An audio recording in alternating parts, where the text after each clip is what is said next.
noite. Boa noite. Nós estamos inaugurando aqui hoje Narrativas, um novo projeto pensado para que nós construíssemos juntos um espaço onde histórias, vivências e saberes, principalmente os saberes, sejam compartilhados. Conduzido por duas vozes que vêm de tempos diferentes. A Camila, psicóloga, 30 anos, atravessando os desafios e encantamentos de quem vive uma geração cheia de perguntas e possibilidades.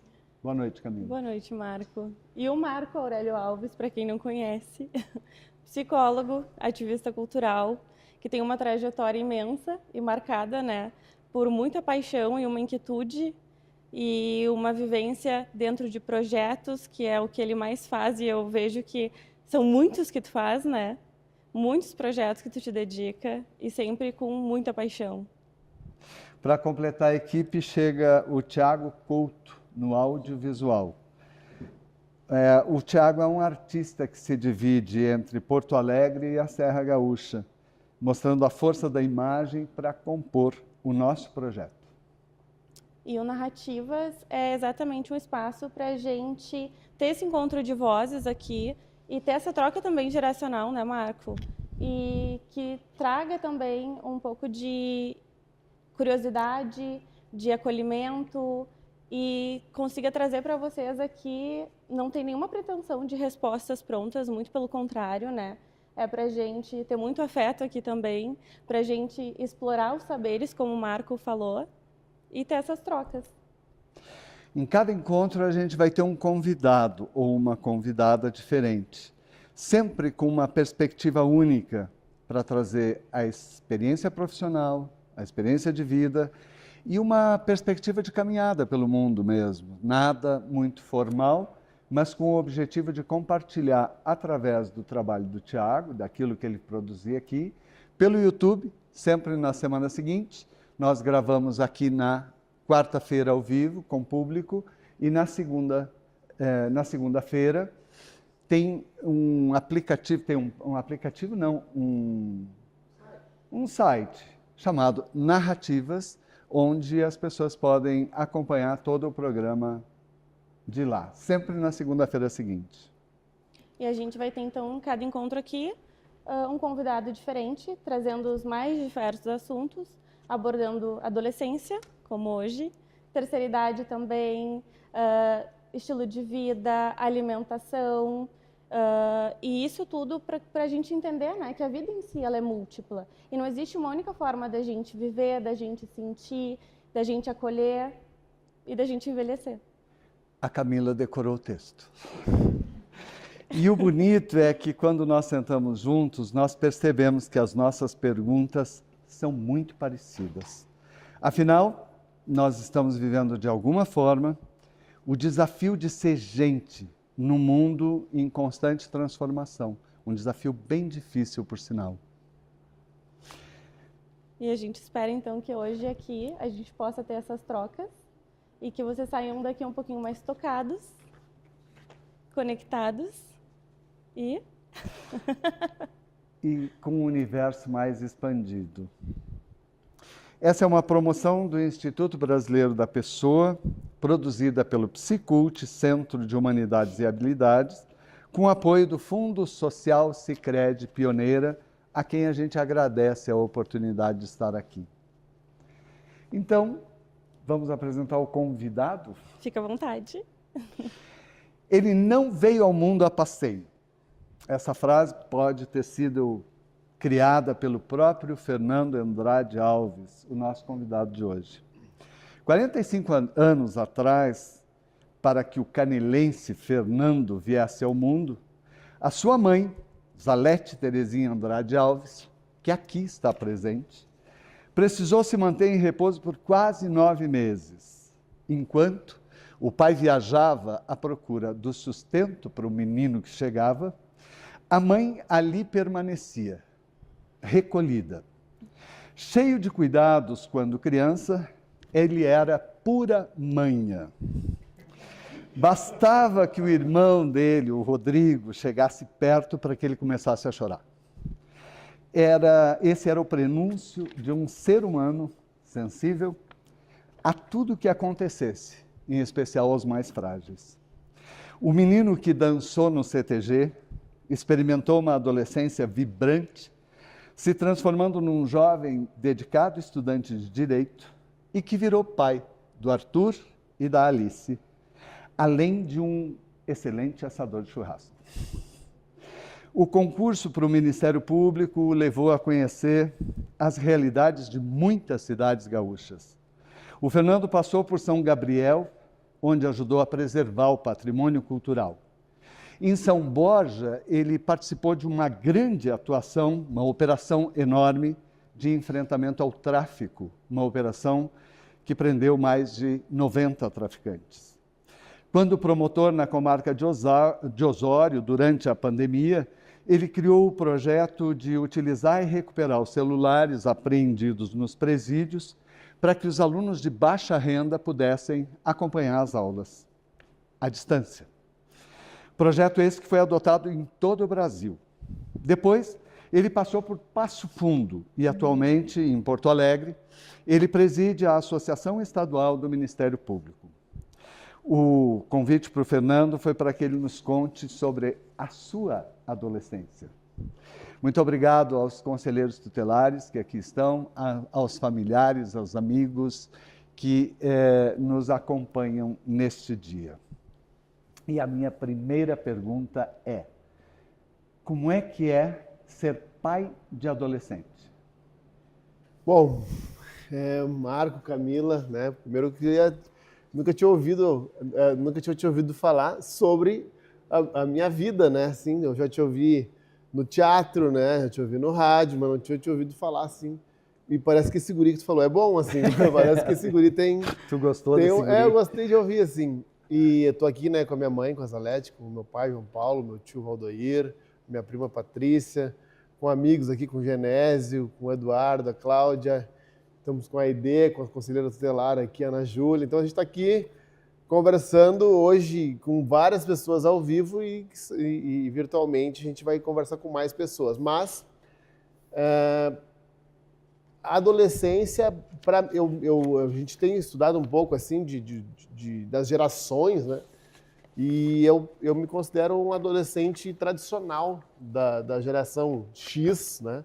Que hoje já tem Y, Millennials, tem né, e as anteriores, mas assim, me considero um adolescente tradicional, de uma geração que não tinha tecnologia, já viu a tecnologia na vida adulta, e hoje tenho 2 filhos adolescentes que são nativos digitais. Então, ser pai de filhos adolescentes nativos digitais é mais um desafio, porque a gente... né, achava que poderia controlar a tecnologia e o acesso a ela. Ah, não, o celular tu não vai usar, tu não vai assistir esse vídeo. Os meus filhos queriam ser youtubers com 4, 5, 6 anos. Eu achava que aquilo era um absurdo. E hoje eu vejo que as pessoas que foram permitidas ser youtubers são milionários. Hoje tem 16, são adolescentes que são, né, que puderam desbravar esse mundo da tecnologia e do acesso ao mundo digital de maneira nativa, assim, nasceram com isso, né? Parece que a gente está falando de uma coisa muito... Mas nosso telefone tem, né, um smartphone tem 20 anos. Então a gente está falando de coisas muito recentes, mas que para eles já é algo pronto, acabado. Então, assim, a gente é de uma geração, na minha adolescência, a gente não tinha foto. A gente tinha foto quando revelava a foto. Hoje, eles têm outra relação com a imagem. Então, a gente não sabe como é que está o cabelo, como é que está a roupa, como a gente usava uniforme de colégio, não tinha. E eles hoje não, eles têm uma preocupação toda com a imagem que a gente não tinha, assim. E tinha uma coisa muito interessante, assim, a gente viu os amigos, se perdia deles, só via no outro dia na escola, né? Hoje eles se veem o tempo todo. Então, eles têm relações sociais, que nós tínhamos que ir para um lugar para nos relacionar com as pessoas, e eles têm relações plenas, sociais, o tempo todo. Então, isso é muito difícil, assim, de tu ter um controle. Então, um primeiro momento é ver que tu não tem controle. tem que preparar e confiar que eles vão desenvolver aquilo que tu ensinou, aquilo que tu deu de exemplo, no momento que eles estejam sós e precisando de uma autonomia. Porque se a gente pensava, né, em autonomia, tipo, os meus pais ficavam esperando quando a gente saía e tinha uma hora para voltar. Mas e se não voltasse aquela hora? O que ia fazer? Né? Não tem localização por celular. Hoje, eu sei onde meu filho está agora. Eu sei onde a minha filha está nesse instante, assim. E imagina não saber isso, né? Então a gente era adolescente numa fase muito mais solta, em que a gente se baseava muito na confiança e sobreviveu, né? Vocês foram adolescentes um tempo antes ainda, que, né? As pessoas viajavam para se encontrar, tinha que marcar, né? Eu recebia tuas cartas, né? Lá do Chile para cá, e era um momento, né, único, assim. A gente lia cartas. E telegrama, né? Hoje não existe. Então, eles têm o desafio de ser pai dessa geração, ele é um desafio muito grande, porque a gente quer que eles cresçam para o mundo, quer que eles tenham a independência deles, sabe de todos os perigos, e eles têm um problema maior, que eu falo para eles, né? O pai deles convive com a violência contra a criança, convive com a violência. Eu sou promotor do júri de Porto Alegre, né? Então, faz muitos anos que eu trabalho só com homicídio. Fui para Passo Fundo, fiquei lá um ano, só júri. Então, assim, crimes contra... o horror da história. Isso é o que eu tento não passar para eles o horror que é. Eu morava em Tramandaí, né? E eu sabia o que acontecia na esquina, eu sabia o que acontecia no bairro. E as pessoas que estavam ali onde eles moram ainda, né, onde eu morava com eles não tinham ideia do que acontecia, então eu sabia. Então assim, não faz isso, não sai. Não é. Então as pessoas vivem normalmente, correndo os riscos da vida, de viver. Viver é um risco sempre, né? Para morrer basta estar vivo e para se envolver em uma situação de risco basta, né, estar vivendo.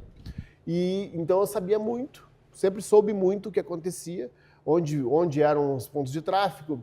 Eu me lembro um dia assim que eles tudo é muito fantasioso, né? Eles fantasiam, como é que é uma boca de tráfico, né? Essas coisas assim. E um dia eu estou passando assim com eles em Osório, que era a cidade que eu trabalhava, e aí eu olhei assim, eu sabia onde é que era a Boca da Silvia, né?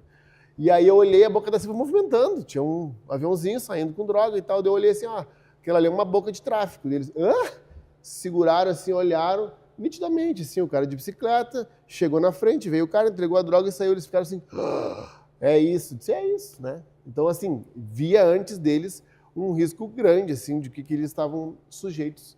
Mas, ao mesmo tempo, também não posso impedir eles de ter uma vida, né? De correr os riscos por eles, tenta minimizar. Mas o fato de eles serem nativos digitais, eu acho que é a maior dificuldade mesmo, atual, assim. A maior dificuldade transgeracional é de fazer conviver pessoas que não querem se adaptar à tecnologia, a pessoas que tiveram que se adaptar para trabalhar e eles que nem sabem. Se tiver que sair de Canela para Porto Alegre, não sabem. Se não tiver um Waze, se não tiver um aplicativo de... vai chover? Como é que tu vai saber? Se perguntar para a Valda. Vai chover? Ela dizia se ia chover ou não. Não, eles abrem aqui, então assim, é muito diferente, assim, que roupa eu vou colocar? Sei lá. Vai com 5 casacos, vai tirando durante o dia, eles já sabem. Então, é uma vida diferente. Eles são privilegiados por algumas situações, mas também perdem muito da vida, né? Perdem muito do encanto de descobrir as coisas por si. É que eu acho que também existe uma fragilidade emocional muito grande atualmente, né? Principalmente baseada nas redes sociais. A questão Vamos do falar mais alto, porque senão a velharada que está lá no fundo, na última fila lá, tem uma velharada louca para escutar. Desculpa. A questão do comparativo, né? Que isso que tu disse em relação às redes sociais. Isso ali é o maior fator, né? Hoje de ansiedade também, de como eles estão vestidos, da questão dos julgamentos, a questão das escolas. Isso, acho que foi a melhor coisa também, eles terem privado o celular nas escolas, né? Agora deu... O que tu acha, inclusive, sobre isso? O Marco falou, né? Durante a pandemia ali, as aulas foram virtualizadas, né? Sim. E o processo é virtual também. Então, eu não vejo como a gente impedir o acesso. Claro que numa aula, uma sala de aula, se a aula é expositiva, ele tem que prestar atenção na aula, né? Tem que ter um mínimo de organização para o professor poder explicar. Agora, a gente tentar fugir da tecnologia, ela é uma fuga... É impossível hoje. Impossível, é infrutífero. Não Ainda tem mais como. com inteligência artificial agora aqui também. Então, tu imagina assim, ó, eu não uso inteligência artificial, não sei usar. Os meus filhos usam com a maior naturalidade possível. Tem um nome, acho que é Luzia, que é uma inteligência artificial brasileira. Daí, pai, a Luzia fez tal coisa. Eu, quê? A Luzia fez minha apresentação de slides. Eu nem sabia Imagina, o meu pai apresentava slides aquele do aparelhinho, Sim. que era uma coisinha assim. E eles pedem para a inteligência artificial, eles falam, eles não escrevem mais, né? Eles falam, agora transforma isso em tópicos. Agora transforma esses tópicos em slides. E tá pronto. E eu digo, que absurdo. Não, é uma facilidade, né? Eles criaram o texto, né? Eles que gravaram. Tá. Então, Hoje uma paciente me contou uma coisa que eu fiquei fascinado. Ela disse que foi muito bem nesse semestre da faculdade, que é o seu primeiro semestre numa faculdade de Direito. E ela foi muito bem, a nota mínima foi 9. E ela me disse, mas claro, né, Marco? Com a inteligência artificial responde para mim. E eu fiquei imaginando ela, advogada, daqui a 10 anos. A inteligência artificial vai ter que responder para ela, né? E o ponto é assim, né? Eles não tem dúvida, assim, né? Bah, tu imagina enciclopédias, não sabem o que é uma enciclopédia. E tu mostrar para eles, eles nunca vão saber o que é pesquisar um telefone numa lista, pegar uma página amarela para saber onde são as lojas de calçado. Não sabem, não vão ter isso. Eles têm tudo muito mais fácil, né? Na palma da mão. Só que o uso disso por pessoas inteligentes, que meus filhos são inteligentes, né? Eles sabem como usar, ele é produtivo, né? Dentro de um limite em que eles podem usar sem burlar, né? Aí vai tudo de acordo com a índole mesmo, né? E a formação pessoal de cada um, do uso que vai fazer disso para não burlar os sistemas educativos, por exemplo. E eu acho que isso também pode, dependendo do caso, até causar um empobrecimento, né, intelectual, porque é muito fácil. Eles não precisam pesquisar. Então, assim, o número de dados que eles podem ter à mão é impressionante, né? Eles podem ter dados instantaneamente, mas também eles estão ali afetos a muitas emoções também. Então, assim, esse processo de rede social, eles queriam muito ter canal no YouTube. Brincavam, tem vídeos deles, achando que estavam gravando para um canal. Porque daí depois vem o TikTok, né? E aí a atenção naquilo, assim. Só que a gente sabe que esse entusiasmo, esses são endorfinas, né? Que a pessoa recebe por ter likes ou por ter, que são artificiais, eles são muito semelhantes à satisfação real. Por tu fazer um exercício, tu tem uma sensação, olha, estão curtindo aqui a minha foto, um prazer genuíno. E então, o sofrimento também é genuíno. Então, a gente tem, assim, no trabalho, a gente vê pessoas se mutilando, né? E por um sofrimento causado por um desafeto de rede social. Uma foto vazada, um cancelamento social, né? Um cancelamento. Hoje, nossa geração nunca pensou em ser cancelado. Eles podem ser cancelados a qualquer momento.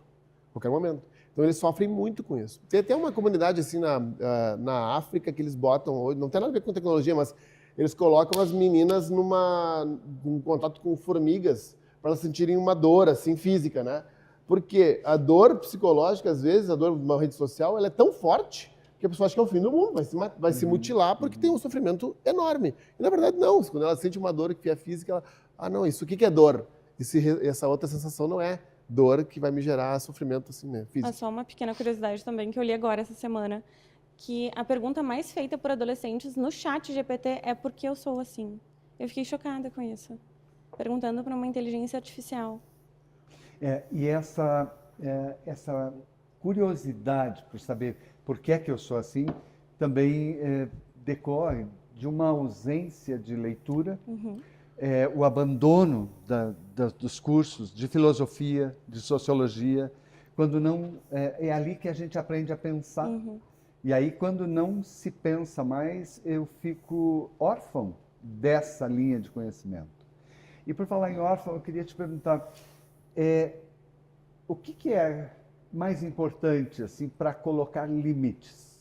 Adolescentes odeiam limites e os pais dessa geração parece que estão muito constrangidos em colocar limites, parece que estão ali num concurso de simpatia. Eu preciso ser simpático, amoroso, querido, e os meus filhos ficam órfãos de limites. Eu vejo, a gente convive com outros pais, né, da mesma geração, das mesmas idades.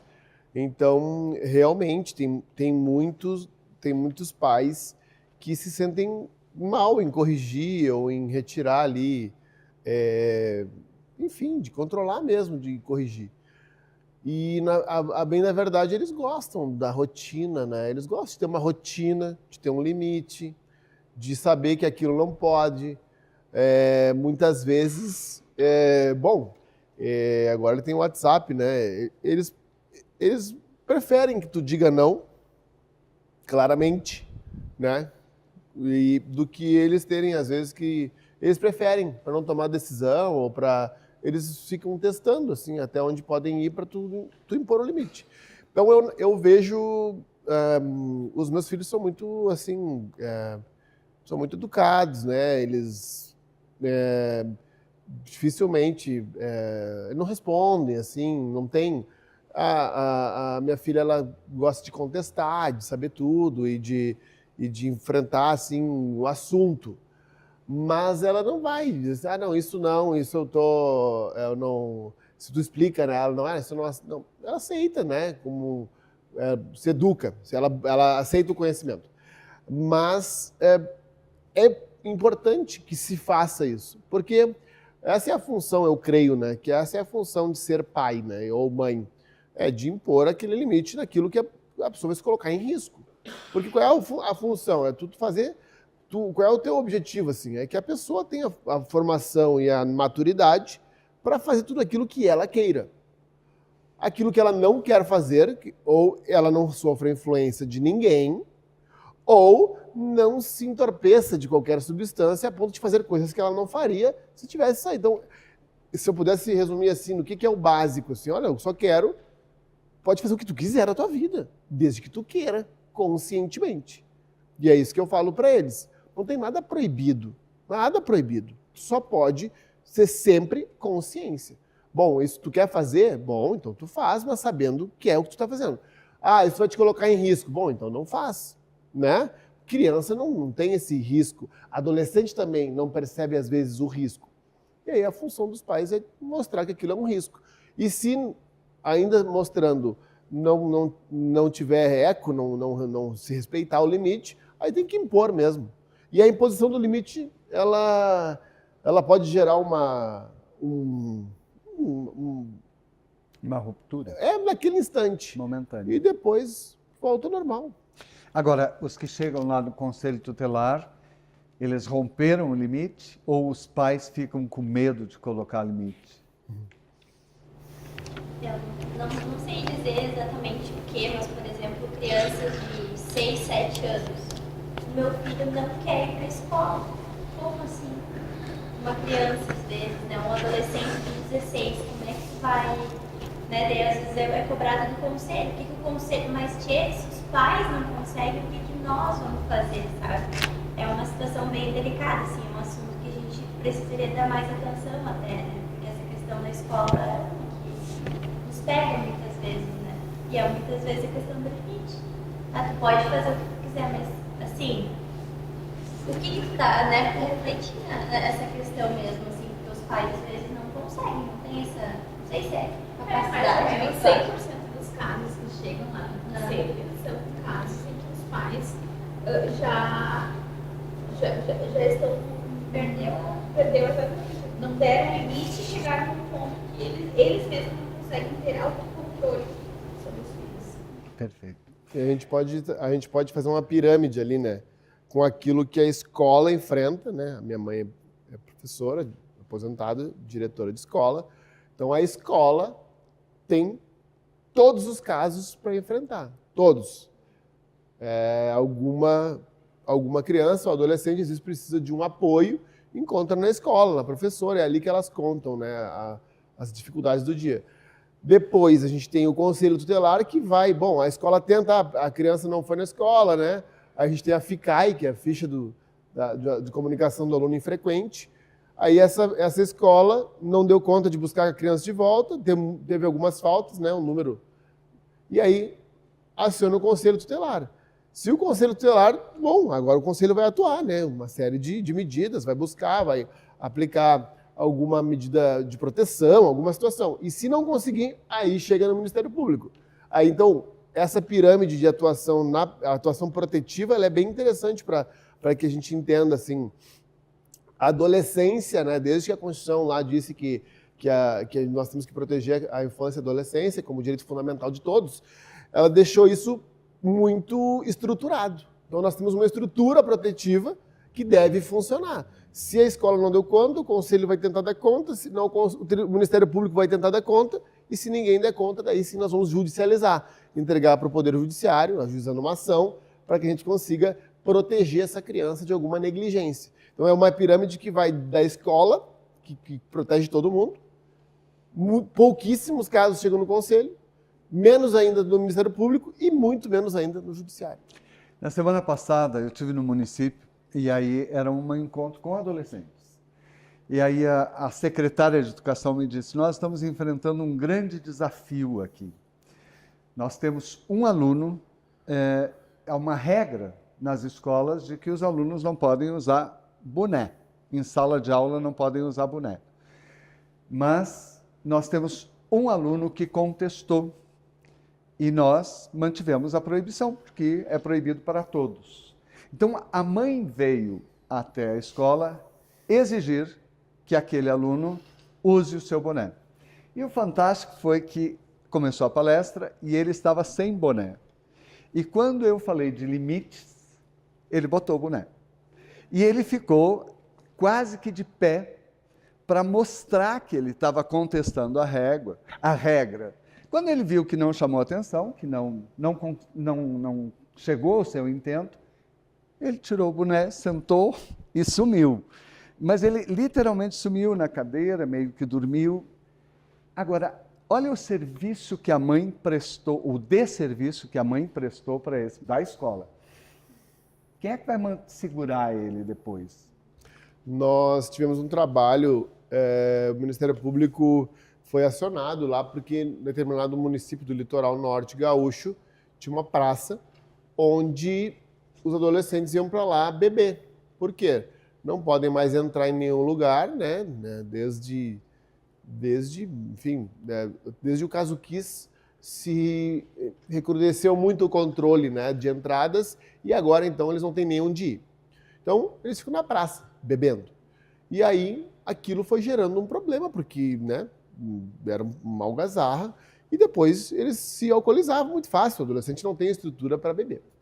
E daí nós fomos lá, e aí encontramos, né, é um ônibus do Ministério Público, imagina, com tudo aquilo visível, ainda assim tinha muitos bebendo por ali. E a gente foi numa atuação assim muito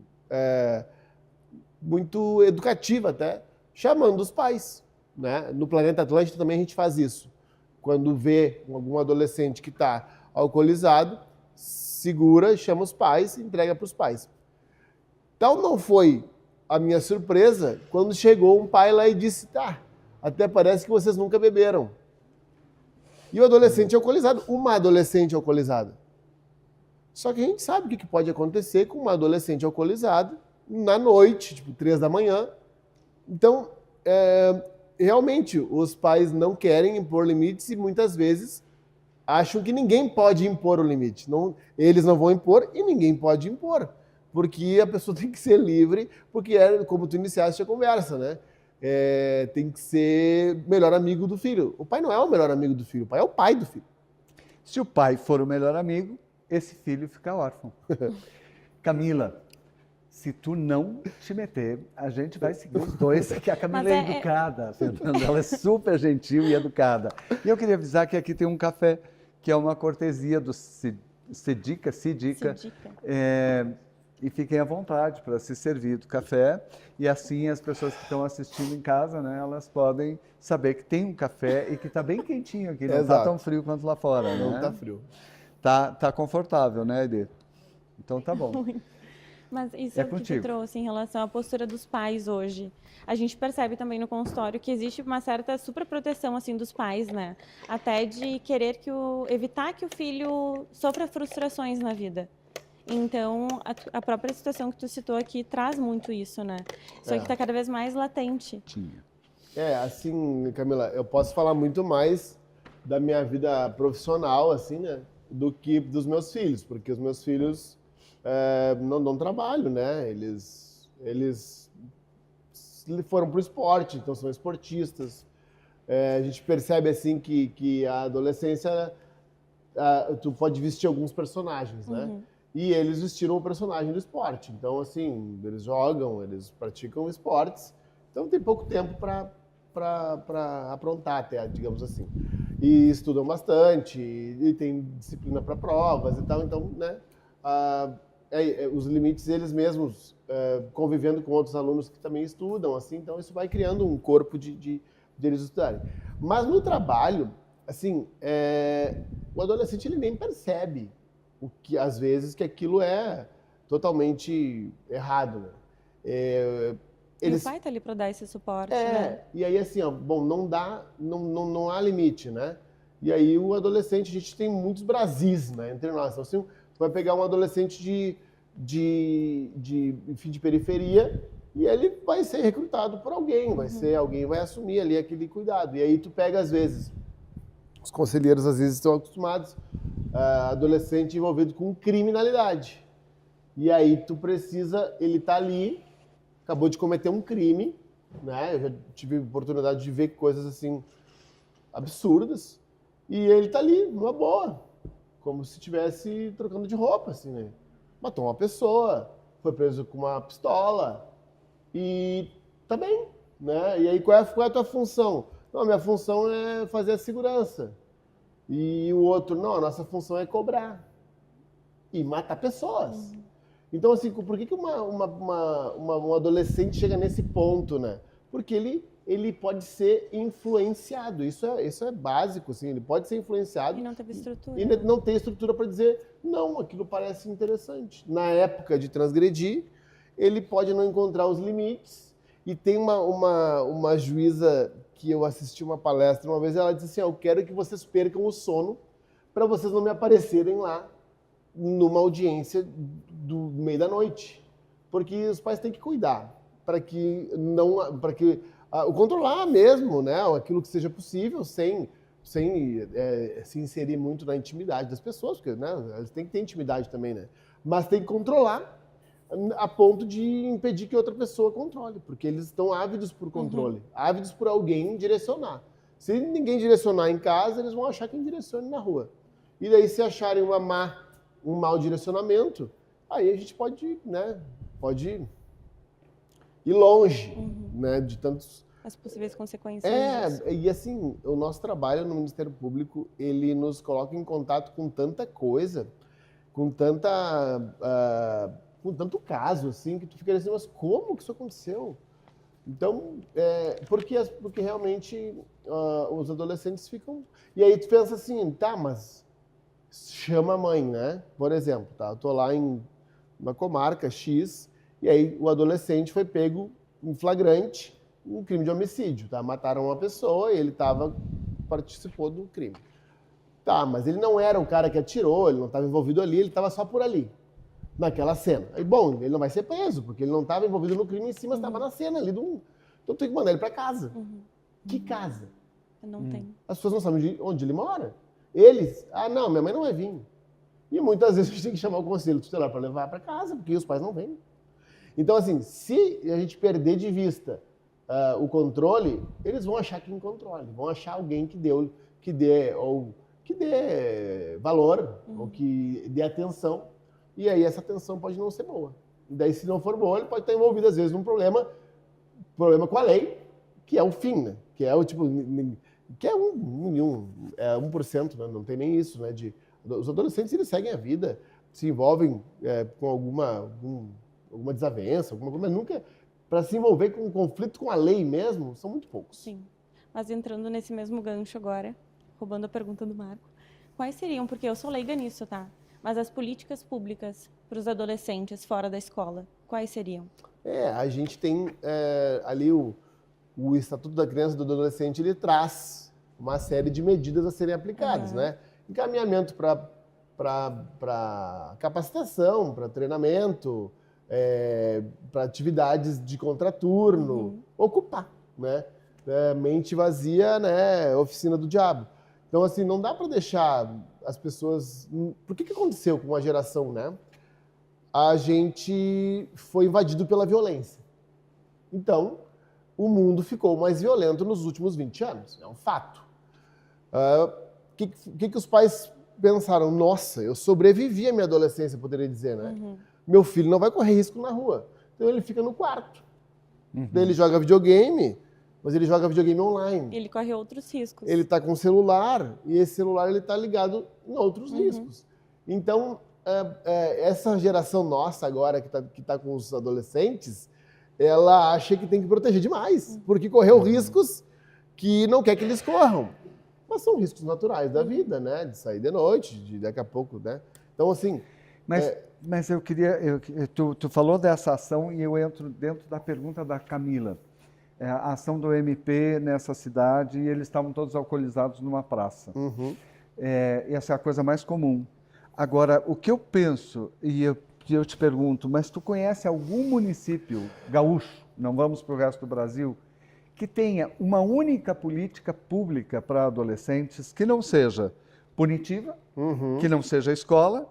O que nós oferecemos para os adolescentes, além do boteco, do bar, do álcool? A gente tem, assim, eu trabalhei em Osório, e nós temos o esporte, né? Então, nós temos uma Vila Olímpica, e nessa Vila Olímpica, todo tipo de esporte olímpico, né? Atletismo, temos oficinas de boxe, então, gasto calórico, digamos assim, né? Gasto de energia. Então, o esporte é o melhor contraturno que eles podem ter. Aculturamento, né? A gente não vê o adolescente recebendo cultura, né? A gente não tem incentivo para teatro, a gente não tem incentivo para dança. Assim. Lá em Tramandaí tem uma oficina de dança, porque eles gostam, né, de estar envolvidos ali, é um espaço lúdico também, mas é um espaço de convívio. Então, em alguns municípios, a gente tem iniciativas que são para acolhimento. E a gente se impressiona, assim, eu tenho um colega que ele tem um projeto em Vacaria, que é Lapidando Cidadãos. O meu colega de lá, o que ele fez? Ele criou uma escola de tênis para adolescentes de baixa renda. E aí eu fui visitar, né? Eu digo, isso nunca vai dar certo. Como que as pessoas vão ter interesse por jogar tênis? Porque ele jogava tênis e achava que o tênis lapidava o cidadão. E aí o Luiz Augusto Gonçalves Costa começou com essa escola. E isso não tem 10 anos, assim. E ele exporta hoje campeões nacionais. Então, com o dinheiro da comunidade, com dinheiro de empresa, com dinheiro de doação, e é um projeto que é impressionante. Então, eles fazem assim, a escola, todo aluno que quiser pode ir até lá. Entra na escola, ganha um uniforme, identidade. O adolescente adora estar identificado com algum grupo. Então, ele se identifica com aquele grupo, está identificado e começam a jogar. Bom, eu não tenho... Vai aprender, né? E eles aprendem muito rápido, né? E aí, quando vê, está jogando. Aí, dali, ele parte para a academia. E a academia é num outro lugar, inacreditavelmente grande, com 6 quadras pública, com academia, com psicólogo, com nutricionista, exclusivamente para baixa renda. E dali, eles se formam tenistas. ou cidadãos, porque pressupõe frequência e aproveitamento escolar. Tem uma situação das escolinhas esportivas que me parece muito insólita, que quando chega aos 14 anos eles têm que abandonar a escolinha. Então eles tiveram a oportunidade de convívio até os 14 anos, quando chega nos 14 tem que encerrar. Agora são raríssimas iniciativas, né? Algumas da iniciativa privada, mas não do poder público. Em geral, a iniciativa privada, as empresas têm projetos sociais, poucas do poder público. A gente tem, né, Marco, a possibilidade de destinar imposto de renda, destinar tributos para projetos que envolvam criança e adolescente. Então, eu vejo um esforço dos municípios, né, para divulgar ali nessa fase do imposto de renda para receber valores. É uma oportunidade de tu destinar o teu imposto para chegar nas pessoas que, na formação. E depois de tu fiscalizar, né? De tu poder ir lá e dizer, mas estão fazendo o quê, né, com isso, né? Uma vez eu me lembro que eu convenci o meu pai a doar para o município de Santa Margarida do Sul, que era com marca de São Gabriel. Eu era promotor da Infância e Juventude lá de São Gabriel. E aí ele fez a doação e depois nós soubemos que eles prepararam um espaço que era uma sala de espera para atendimentos de adolescentes e crianças em situação de vulnerabilidade. Então, realmente, existem iniciativas que a gente pode contar, mas não são muitas. Então, Camila, eu prometo que depois eu não pergunto mais, tá? Eu queria aproveitar para compartilhar uma experiência que eu tive aqui em Canela também. Há muitos anos atrás, quando eu estudava ainda, a gente tinha muitos projetos aqui em Canela para crianças e adolescentes, até contraturno de escola, principalmente culturais. Aqui tinha o Ponto de Cultura de Canela, então a gente passava todas as tardes ali apresentando. Eu lembro que vinham pessoas de todo o país, de todo mundo, na verdade, para cá, né? Porque tinha apresentações de bonecos, e a gente amava fazer isso. Eu acho que isso é um ponto importante que também se perdeu na cidade, né? Essa parte cultural, trazendo o adolescente para isso, a gente não vê mais nenhuma movimentação feita aqui na cidade em relação a isso, e que poderia ser retomada, né? A gente, como o promotor de justiça, ele se envolve e aí tenta induzir políticas públicas, né? Então, a gente tem oportunidades, muitas vezes, às vezes tu não tens nos municípios, né? Eu já trabalhei em Cacequi, trabalhei, enfim, né, no estado inteiro. Então, às vezes, tu não tem nenhum conselho tutelar estruturado, né? O conselho tutelar não tem sede, ou o que tem lá não tem um computador, né? Não tem como fazer uma pasta, enfim. Então, a gente tenta, conhecendo as realidades, cada promotor tem uma função, né? Cada lugar, cada comarca do estado tem um promotor que é responsável. Cada escola pode se dirigir a um promotor específico. Então, eu brinco, esses dias eu escrevi um artigo que diz que cada gaúcho tem um promotor para chamar de seu. Meu promotor da infância é aquele. Então, assim, a gente é demandado para isso. Nem sempre consegue, né? Depende muito do engajamento pessoal. O cara se dedica, né? Vai, participa da comunidade e aí consegue melhores resultados. Mas tem muita coisa na iniciativa privada mesmo que dá resultado imediato, né? Profissionalização, oportunidade de acesso à cultura. Então a gente tem que fazer esse link do que existe no poder público e deixar de olhar torto para a iniciativa privada. Às vezes tem isso, né? Tá ali mas esses são empresários, como se fosse assim, uma classe mas são empresários. Sim, mas essas pessoas são as que geram riqueza aqui, que circulam no nosso município. Essas pessoas têm oportunidade para conhecer, eles conhecem, sabem as deficiências. Sabe como é difícil hoje contratar alguém para escrever um parágrafo, para conseguir um estagiário que escreva um parágrafo bom, para ter alguém que opere uma máquina né, que atenda um cliente. Então, assim, que treinamento que precisa? Bom, vamos esses profissionais não estão chegando no mercado, né? Para ser garçom, né? Precisa ter um preparo ali, não é qualquer pessoa que vai servir outra pessoa, vai ter. Então, todo esse treinamento, a gente tem que aproveitar o que a iniciativa privada, a iniciativa privada tem para oferecer e tentar, como poder público, fomentar isso. Eu ouvi esses dias uma expressão que me deixou muito preocupado, que uma forma de ofender um adolescente é dizer, tu é um CLT. Ou seja, essa é uma forma de menosprezar aquela pessoa que tem um emprego, que tem uma carteira assinada. Então, isso é um defeito. O que tu vai ser na vida é um CLT. Eu ouvi isso aí já também. É, né? Eu ouvi lá é isso aí, é bem isso mesmo. Assim. Então, eles vivem num outro giro que para nós não faz sentido. Como assim? Que bom, né? Não, tu vai ser um CLT, tu vai trabalhar para outra pessoa. Tu não vai ter vida. Tu vai abdicar da tua vida para atender os interesses de alguém que vai enriquecer com o teu trabalho. O trabalho não é mais não é mais um objetivo. Né? O objetivo é ter dinheiro. Como? Ah, bom, daí sim. Aí nós vivemos num país pobre com um forte apelo capitalista. E aí nós vamos ter o quê? Adolescente que quer ter dinheiro. E aí a criminalidade é uma opção fácil. Na Índia nós não temos. Na Índia nós não temos assim, o adolescente ligado. Aqui no Brasil a gente tem, por quê? Todo mundo quer ter um tênis. Todo mundo quer ter uma roupa. Um tênis de R$700. Exato. E aí Não tu é vai qualquer ver. tênis. Não é um tênis. E aí se tu for perceber hoje, em termos de cultura, a música que eles ouvem diz isso. Tô com o Lacoste aqui, eu tô com, né? É uma ostentação. É uma ostentação fake, né? Porque aí eu já entrei na loja e gastei tanto. Então, assim, as músicas são chocantes. Mas E Desculpa, Camila. Não, desculpa. Mas tu percebe também que vem tendo uma reestruturação de valores nessa adolescência agora, né?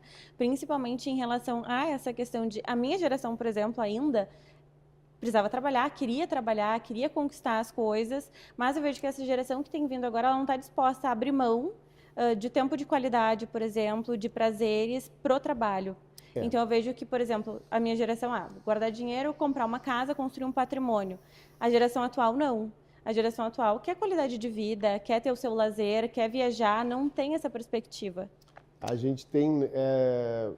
a gente vai estudando as gerações que estão todas hoje convivendo, né? Desde lá os pré-guerra, pós-guerra, depois a geração até anos 80, depois vai até 96 ali, ó, a geração Y, e aí depois vem a geração Z, que é essa que a gente está falando.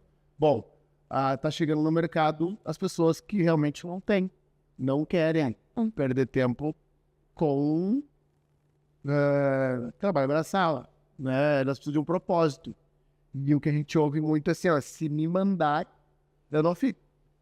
Então, assim, né, não querem receber ordens, que é a relação mais que você sabe, né? Alguém está focando um negócio, conhece um negócio, precisa que alguém cumpra aquele papel. Então, só que a gente também tem um desafio que é acolher isso e não demonizar isso, porque é uma realidade. Sim. Então, assim, bom, eles não querem, bom, a gente vai achar o jeito que eles querem. Como é que eles vão ficar aqui? No Ministério Público, a gente tem dificuldades de conseguir estagiários. Por quê? Eles não querem ficar. Eles não querem repetir muito as funções. E o nosso trabalho é super divertido. No casos reais, né? A gente tem o dia a dia do direito, assim, a melhor forma. Ele chama de divertido. Primeiro ele diz que lida com crime, com o que há de horror. Nosso trabalho é divertido. Quer saber melhor? Tu vai lidar com estupro, tu vai lidar com Chegou meu irmão, olhou o Rodrigo assim, ó. A maior diversão da promotoria é quando chega um processo de homicídio com falta de morte. Deixa tudo. Perder as fotos. Mas tem tratamento, tá? Posso já sempre dar isso. Trabalho. Eu tava ali em Passo Fundo, né? Aí, bom, ali na esquina aconteceu um crime. Eles só esperavam. Ele 3, 4, 5 dias, tava na promotoria. Aí eles tinham tudo, né? Conhece esse cara. Então, é divertido. O trabalho ele é divertido também. Porque a vida da cidade passa por ali. E aí a gente tenta motivar as pessoas a ficarem, a trabalharem, a se formarem. Então, assim, hoje eu falo pros meus filhos, assim, quem tem uma dedicação mínima se sobressai. Porque, né, nessa geração de que tem muito pouca vontade de fazer as coisas, aquele que se dedica ao mínimo consegue. A gente teve, né, foi indo diferente, né, de geração para geração, né, na geração de vocês tinham que se puxar, né, vários anos, bigode, conseguir evoluir, né, socialmente, né, e economicamente. Muita gente foi para o concurso público, na minha geração ainda tinha isso, né, concurso público, de ir atrás disso como forma de estabilização e evolução social. Mas hoje, enfim, hoje é uma gama de possibilidades, só que para quem quer. Então, há muita possibilidade para quem tem dedicação. A gente vê a dedicação no esporte. Aí tu cria um ser humano, né? Tu cria um cidadão que observa um treinador, que tem um senso de equipe, que vai conseguir depois desenvolver uma vida plena ligada ao esporte. Mas quem não tem essa oportunidade, que não leva na cultura, imagina assim, na escola tinha aula de teatro, aula de desenho, né? A gente, na escola estadual, tá? Mas agora não tem mais, sim, a gente não, os meus filhos lá agora na escola está se tentando uma oficina de teatro, mas não é uma coisa regular, tem que ter muita vontade para estar lá. Eu quero te perguntar bem sobre isso. Tu fez parte de Invernada Artística de CTG, que trabalha o coletivo, que trabalha a cultura gaúcha, que trabalha o conhecimento sobre a identidade. Na tua formação, que influência teve isso? E hoje tu recomendaria para alguém fazer parte de uma invernada? Eu recomendaria sim, né? O CTG é um lugar, uma sociedade, em que as pessoas que estão ali convivendo se conhecem. Então, são pais que levam os filhos, ou, no nosso caso, a gente vivia perto do CTG, e aí todo mundo foi para o CTG um dia. E aí, eu e mais um ou outro ficamos, os demais saíram todos. É uma sociedade de muitos amigos, né? Como diz o Porca-Véia, dizia o Porca-Véia.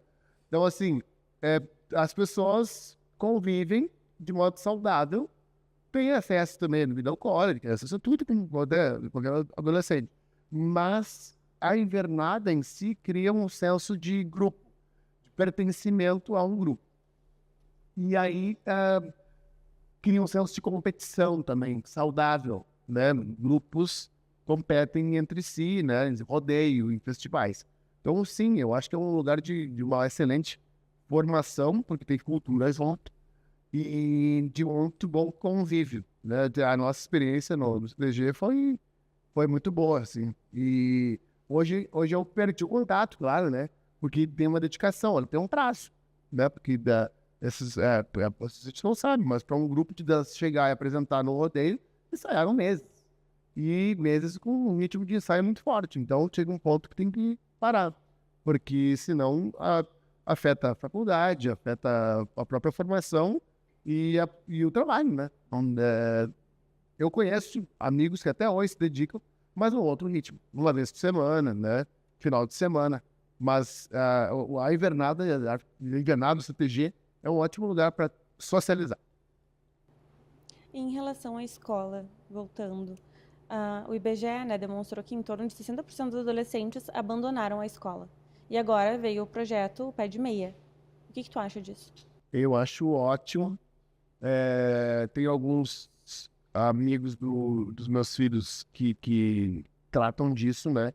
Eu me assustei até a última vez que eu conversei. Deixa eu só falar, o Pé de Meia é um recurso do governo do estado que repassa uma bolsa, uma economia. Quantia mensal. Que deposita uma quantia mensal numa conta para adolescente, para ele poder retirar, comprovando que ele está frequentando a escola. Federal, perdão. Então, é um recurso, né, para estimular o adolescente, né? Para que o adolescente continue ali. E ele tem modificado alguma realidade, né? Porque aquilo é um incentivo para permanecer na escola. A permanência na escola gera um ambiente saudável também. Não está ali num ambiente que tem professor olhando, tem um ambiente seguro, né? Que é o que a gente espera de uma escola. E se o Pé de Meia não é estadual, tem o estadual também. Tem o estadual, tem os dois. Também. Porque eu vi esses dias uma propaganda e o vice-governador estava comentando isso. Aí o que acontece, assim? Eu vi os meus filhos comentando, o fulano largou a escola. Eu, como assim? E eles, a geração deles está convivendo com pessoas largando a escola. Não são poucos. Não são poucos. Mais de 60%, né? Em Canela, nós vimos há poucos dias, né, que os alunos que em 2023 dos alunos que em 2023 terminaram o ensino fundamental, 37% entrou no ensino médio. Os demais, que já completaram 16 anos, abandonam a escola. É muito assustador isso, né? Se tu for pensar, a pandemia, quem estava no ensino médio na pandemia, concluiu o ensino médio virtualmente, né? Além de perder todo o convívio da escola, perdeu muito da educação. E aí esse aluno, ele faz um Enem como, né?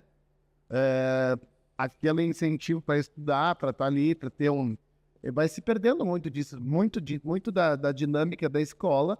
A pandemia estragou, assim. A gente fala assim, esse é aluno da pandemia, porque não chegou com todo o português. Não terminou o ensino médio com o português feito, né?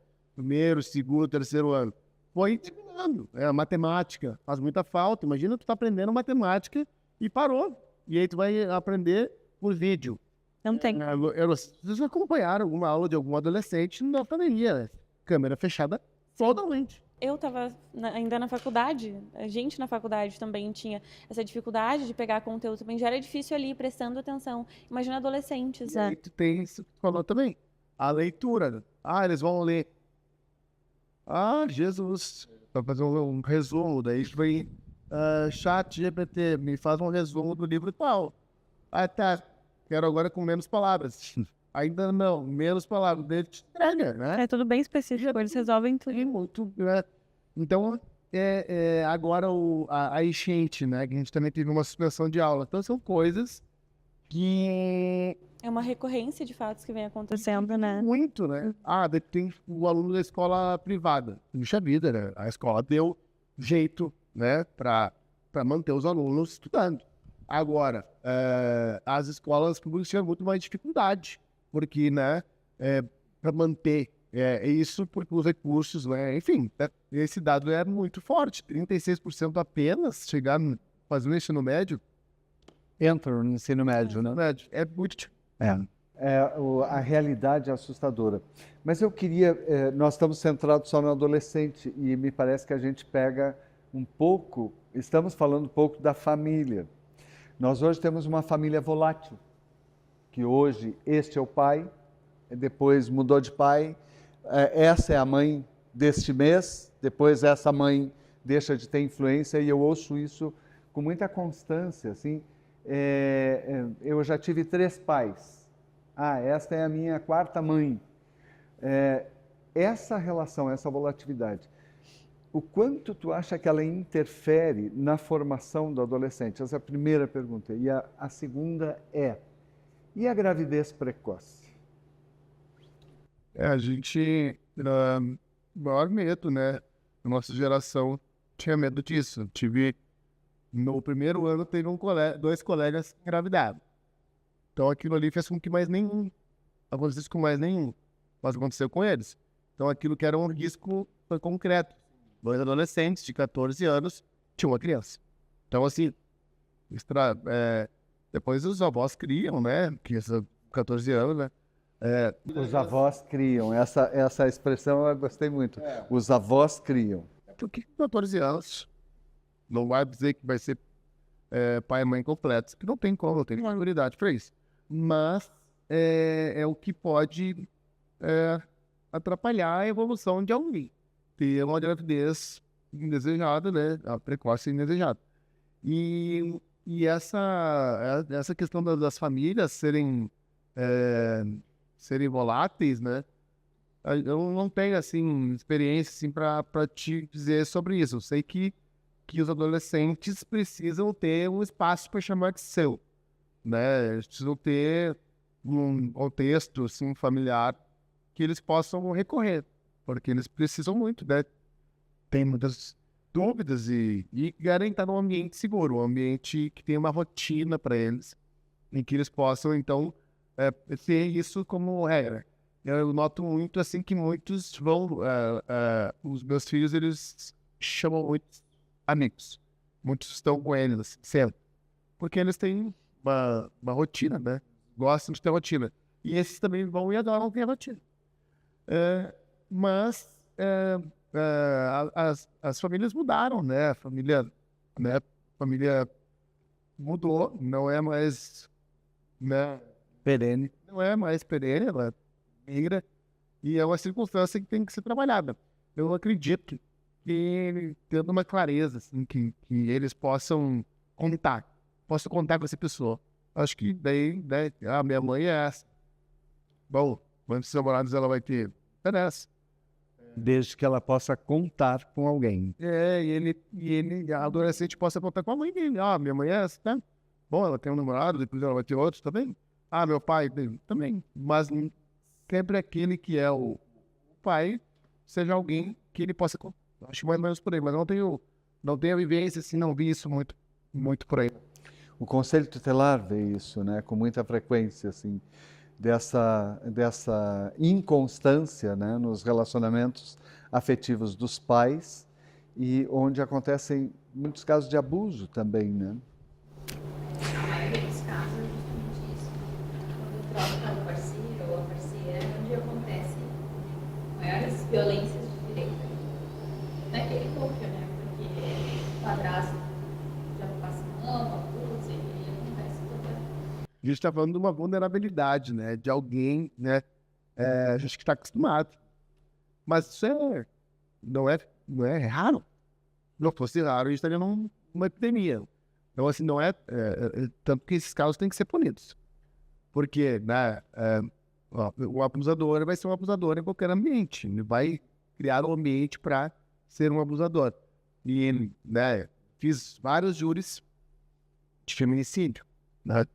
E, enfim, tem como evitar? Sim. Mas, às vezes, a gente acaba tendo dentro de casa alguém que se mostra, né? Se mostra violento. E aí, quando vê, acontece uma tragédia. Mas são pessoas com aquele perfil, né?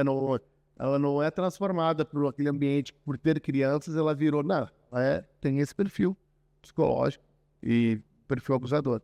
Fiz um júri uma vez, assim, que o cara matou a companheira lá em Pinheiro Machado, fugiu, chegou em Imbé e matou a outra companheira, com o nome, que ninguém sabia o nome do cara, mas, enfim, então assim, aí quando nós prendemos ele pelo homicídio, então um tiro de 12 na barriga e não morreu.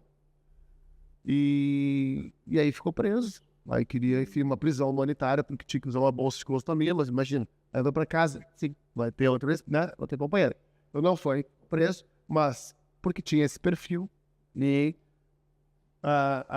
quem se relacionou com ele aqui, ou melhor lá, no Imbé, não imaginava o passado da pessoa. Claro, porque em geral essa relação perversa ele tem desde sempre com todas as suas parceiras, com todas as suas companheiras, e então ele vai apenas reproduzir numa nova relação aquilo que ele já teve. E como tu disseste, a família é muito volátil.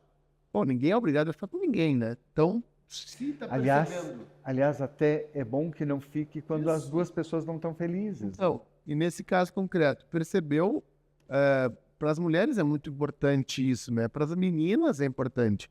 Percebeu um gesto, né? Agressivo. Uma grosseria, né? A gente tem um ciclo, uma grosseria, uma agressão, O grito. piora, e quando tu vê, tu tá diante de um feminicídio.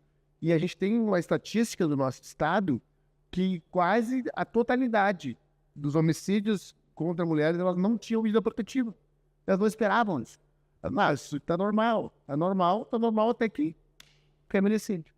E aí tu tem a morte de uma pessoa, uma tragédia. Uma mulher morta por um homem. Tem uma maior tragédia, assim, uma família dilacerada por causa do homicídio. Então a gente tem que estar atento, assim, a gente teve feriado de Páscoa, 8 homicídios. Que é isso? E aí tem uma questão da violência contra a mulher, que são os dados publicados, né? Mas nunca aparece a violência psicológica, nunca aparece a violência moral, essa não aparece. A agressão que as mulheres sofrem e os homens também, porque sejamos sinceros, há muitas mulheres também com uma linguagem violenta, uma linguagem agressiva, um desprezo a quem vive com elas, e isso independe do gênero, né? O desprezo ao outro, o desrespeito com o outro. e às vezes até a falta de consideração com aquela relação. Então, antes que exista uma relação violenta, agressiva, do grito, do desrespeito, por que não encerrar esse ciclo e pensar num novo ciclo?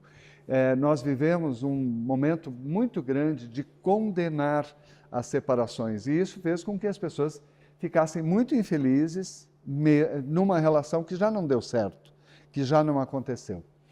Isso, curiosamente, assim, eu fui no Vaticano, eu cheguei, eu tinha um curso. E aí, naquele dia do mês, o Papa abençoava a multidão. E eu disse, já, era 6 da manhã, eu disse, vou para lá. Aí tinha toda aquela entrada e tal. E aí era o Papa Francisco. E ele dá um discurso em italiano, que eu gravei o discurso, mas entendi 2 palavras, talvez. E agora, quando ele Ele faleceu, eu digo, eu tenho um discurso do Papa, eu vou olhar. E aí fui ver, achei a foto, o vídeo, olhei, ele estava falando disso. Porque aí aquele discurso foi um discurso tão importante porque ele era favorável ao divórcio. E ele dizia isso, que para evitar uma desonra ou um gesto, ele, na verdade, o Papa estava falando uma passagem bíblica em que um fariseu dizia para Jesus porque se era possível negar a esposa, mais ou menos isso. E aí, né, as perguntas sempre eram capciosas. E aí Jesus não respondeu assim, mas fez toda uma construção. E aí dizia isso. E o Papa Francisco dizia isso. Para se evitar uma desonra, ou para se evitar um adultério, como dizia, ou uma agressão, esse era o discurso dele. E eu cheguei lá, estava vendo, não sabia que aquele discurso era o discurso em que ele afirmava ser favorável ao divórcio, e que foi super polêmico, né? Mas, enfim, então, as relações não precisam ser... Nem a igreja mais diz que as relações precisam ser mantidas a qualquer custo. Então, se as pessoas não querem mais estar juntas, Tem 2 coisas, né, que sustentam uma relação. Respeito e admiração. Acabou um dos 2, o que vem depois, né? Camila. Voltando, trazendo também essa questão mais da educação sexual, que há muito tempo foi um tabu. Os pais também tinham muita dificuldade de falar sobre isso com os filhos. E hoje a gente também percebe essa reformulação, que os pais têm essa preocupação de já passar desde crianças para os filhos sobre a questão dos limites com o próprio corpo. E como tu também tem percebido isso? Antes eu quero perguntar para ti, como é que a tua família tratava a educação sexual? Primeiro contato que eu tive, eu lembro, a minha experiência, minha mãe aqui, eu lembro que a primeira vez que eu beijei um menino, que eu dei um selinho no menino na escola, eu fiquei em pânico. Eu falei, meu Deus, eu preciso contar para minha mãe o que eu vou fazer agora. Eu achava que eu tinha feito a pior atitude da vida.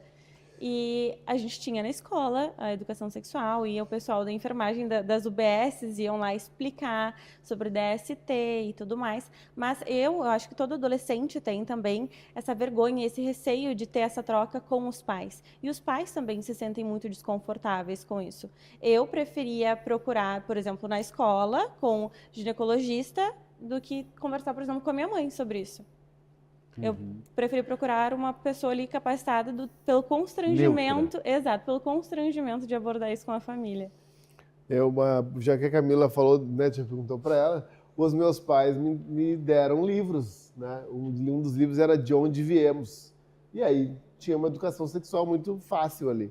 E nunca foi muito proibido nenhum assunto lá em casa. Mas os meus filhos não têm essa leitura, né? Eu já pensei assim, vou dar esse livro para eles, né?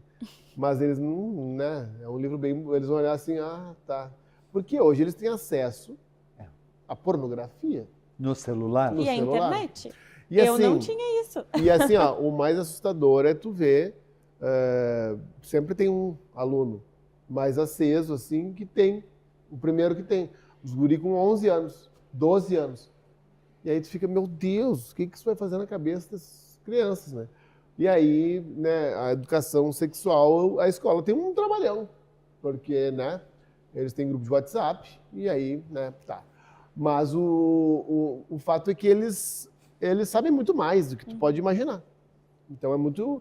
Eu acho que essa é uma grande dificuldade, assim. O que tu vai dizer que ele ainda não viu num vídeo? O que tu vai dizer que ele ainda não saiba? Tipo, tá, né? isso pode, isso não. É muito complexo. Eles têm regras próprias. Passam muitas modas que não são deles, né? Modas que vêm, assim.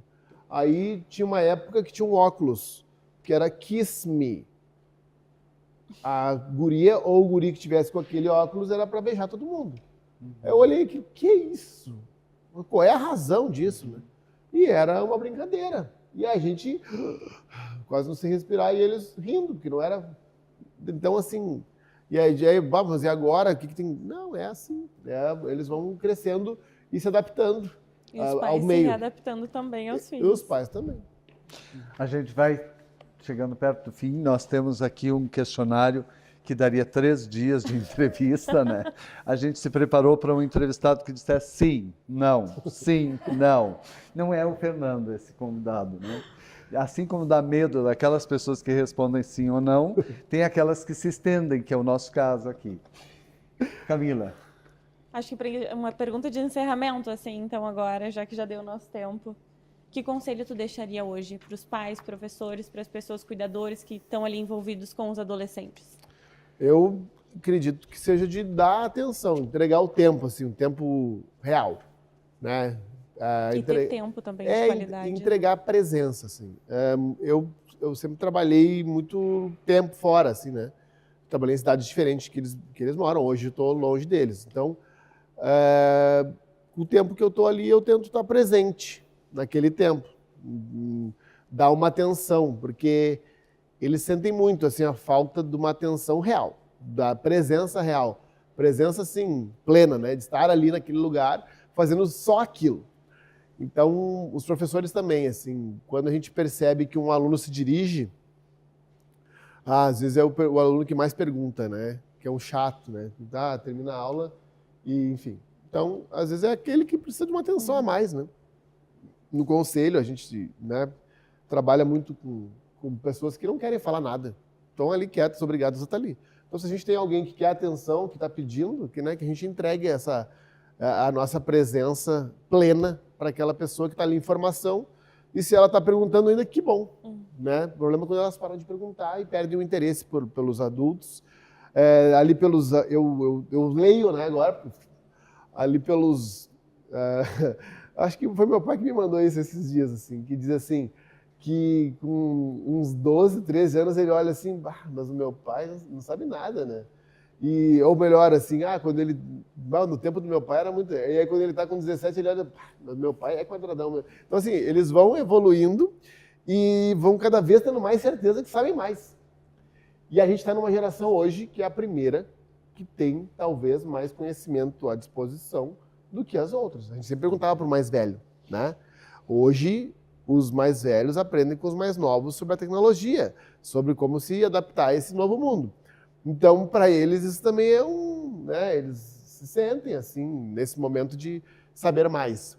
E isso pode gerar uma soberba, né? Então, é um eterno, assim, famílias com pessoas mais velhas, é um eterno ajuste para que o convívio seja o melhor possível. E é um desafio cada vez maior também. Exatamente. Eu vou te perguntar, vou encerrar voltando lá para a tua vida. O que foi assim, o que tu vivenciou na tua infância, na adolescência, que tenha marcado a tua vida? Tu diz, isso aí foi importante, não importa se negativamente ou positivamente, mas uma vivência que influenciou, que marcou. A gente cresceu em Alegrete, né, numa cidade distante da família, então nossa família acabou se ligando mais, assim, né? Tá aqui o meu irmão, o Rodrigo, mais velho, e quando o Rodrigo foi para o ensino médio, nós íamos para Porto Alegre. Então, essa migração, primeiro para a gente ter vivido lá, e ter vivido tudo lá, né? E depois ter migrado, já na adolescência, fez a diferença, assim, né? na nossa relação familiar e na forma como a gente foi viver a vida, assim, né? Porque daí depois a gente acabou vindo para Canela, dos finais de semana. Nossos finais de semana viraram trânsito, né? De Porto Alegre para Canela. Mas o fato de ter crescido em um outro lugar, diferente, porque a gente poderia ter crescido aqui em Canela. Nós não crescemos em Canela. Os meus primos todos cresceram aqui, então eles têm uma outra relação com a cidade. Eu estou agora redescobrindo Canela. Esses dias eu estava ali no açougue, daí tem um primo, né, o Everson, e aí ele disse, vem cá que eles querem saber quem tu é. Ele disse, não, esse aqui é o neto da Dona Alda ali do Baratilho, né, é o neto do seu Luiz, filho de João Paulo da Zalete. Mas teu avô é assim, assado, teu avô é colorado, né, esse mesmo. Então, assim, eu estou agora me identificando aqui, porque depois de 44 anos, tu falou 45, né? Mas eu faço 45 só em outubro. Então, eu ainda tenho 44. E aí, então, agora que eu estou assim... Eu sou ruim de matemática. Viajei com o Dudu e a Cláudia, a gente foi lá no Jalapão, então eu conheci alguns canelenses ilustres, e que eu viajei com meu pai, né? E aí a gente, então, agora eu estou voltando para cá. Mas o fato de a gente ter vivido longe daqui é um fato, com certeza, que impactou. Tem uma outra relação, a gente teve que, entre nós 5, a gente teve que conviver, nós 5, muito presentemente, vindo um pouco para cá, vendo menos a família que a gente gostaria. E aí, quando a gente veio para Porto Alegre, a gente já estava, né, já tinha passado por esse primeiro período, a primeira infância, assim. Então, foi um período, foi bem marcante, assim. E depois, assim, se eu pudesse, o que eu fui fazer direito, né? Aí o meu tio Valdoeiro, tipo, o cara, um estagiário dele lá, um office boy, tirou umas férias e precisava de alguém 30 dias. E eu fui lá 30 dias ver como é que era um escritório de advocacia. E daí eu achei o máximo aquilo, porque tu transitava. Eu conheço todo o centro de Porto Alegre, porque a gente ia no banco ainda, né? Tinha que pagar boleto, ia no banco, ficava na fila. Então, assim, eu aprendi ali, foi a minha primeira experiência profissional, assim, como um estagiário num escritório de advocacia. Então, isso marca também, porque tu vai no fórum, sabe onde é que é, onde funciona um juizado, como é que protocola um negócio. Então, são responsabilidades que vão aqui, fatos que vão marcando, assim, a nossa vivência. E tem uma vivência, assim, que a gente tinha muito presente, né, só para terminar, assim, com mais essa, que a gente ia pro Trevo, lá do Alegrete, e via tu passar no ônibus, né? Que o Marco passava no ônibus, para Santiago, pro Chile, Porto Alegre, Santiago. E a gente não enxergava, né? Só que a gente jurava que tinha enxergado, né? Eu vi o tio Marco, então tá, vi o tio Marco. Era aquela visão dele uma vez a cada ano, eu acho. Era aquilo, vimos, claro que vimos. Ninguém via o tio Marco, mas ele passou ali de ônibus. Aquela hora, vinha o ônibus, sabia que era um plume, eu acho, um negócio assim. A gente ia pro Trevo, tomar chimarrão, o pai e a mãe tomavam chimarrão, e nós ficávamos ali olhando o tio Marco passar. Passou o tio Marco. Valeu. Não, sempre fui de ônibus. Então, eu quero agradecer o Thiago, agradecer a Camila, ao Fernando, a vocês que saíram. Eu acho que agora deve estar perto de 0 grau, né? Já é a hora do 0 grau agora. Muito corajosos, mas eu quero em especial me referir à Aide, que está aqui, no alto dos seus cabelos brancos, né? O Vebinha, que vai ter outra oportunidade com o Fernando. Quando é que é, Vebinha? Dia 19, que é uma programação que eu adoro. É muito legal o Café dos Homens lá no salão da Igreja Luterana, lá na Ernesto Dornelles. É muito legal, mas ele tem uma coisa fantástica, que é às 8h30 da manhã do sábado. 8. 8 é muito tarde. Não tem. Meu irmão outro dia disse assim, mas podia ser um pouquinho mais tarde, né? Então, eu agradeço a vocês, agradeço ao pessoal do conselho que veio aqui, aos pais do Fernando, a todos os tios que vieram. O tio veio de Porto Alegre, olha, tu é grandão, hein? Tu viu? Tu é forte. É muito O prestígio. tio e a prima vieram de Porto Alegre, a Irilene Fogaça, que ontem me disse, eu gosto muito de ouvir o Fernando e eu acompanho o Fernando sempre. A Dida Bertolucci, a família da apresentadora, a todos vocês, Rodrigo, muito obrigado, ao outro Rodrigo lá, Genésio, muito obrigado a todos vocês. E a semana que vem nós vamos conversar com O Vitor Cassola, veterinário, para a gente conversar também sobre os pets. E principalmente nós vamos conversar sobre aqueles que adotam pets, que às vezes são muito especiais. Família. Família. Muito obrigado, boa noite e até a próxima. Obrigada.